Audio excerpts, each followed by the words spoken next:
Hello Pisces, Sun, Moon Rising, and Venus Signs. Kamusta kayo?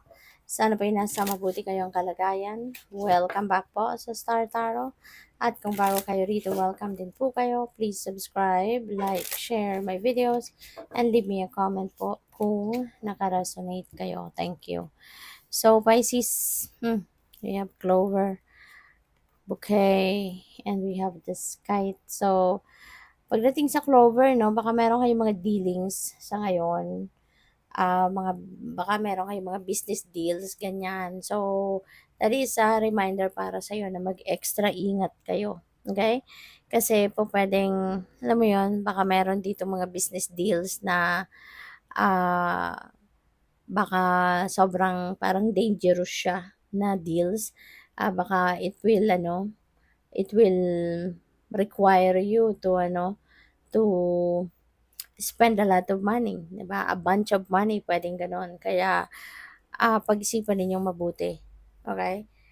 Sipatin ninyong mabuti yung mga dokumento, tsaka kung ano man, yung pag-uusapan ninyo dito, make sure na 'wag agad-agad kayong maniniwala, 'no? Kailangan na reviewin ang mga dokumento, kailangan na i-verify ninyo, 'no, yung mga papeles kung totoo, kung tunay, kung registered, depende, 'no, sa inyong sitwasyon. Kasi, ay naku, ang dami ng manluloko sa ngayon, hindi ba?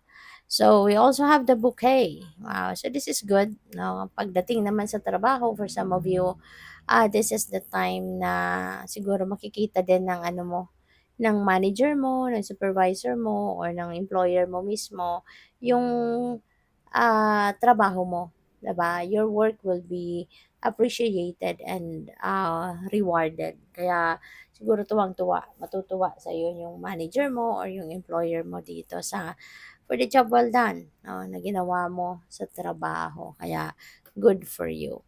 So your next message is the sky. Ayan. So pagdating sa pera, kailangang maging alerto ka dito, wag masyadong excited agad, 'di ba, sa pera, pagdating ng pera. Kasi pupuwedeng meron ditong papasok na pera sa inyo, kay bilis ng pagpasok, pero ay naku, kay bilis din ng puwedeng pag-alis or pag-ubos ng perang ito. Kaya mas maganda, 'di ba, na kapag meron dumating na pera, let's say for example, this is a windfall of money, or this could be siguro na kapag this could be a business deal kunyari na talagang bonggang-bongga, 'di ba? So make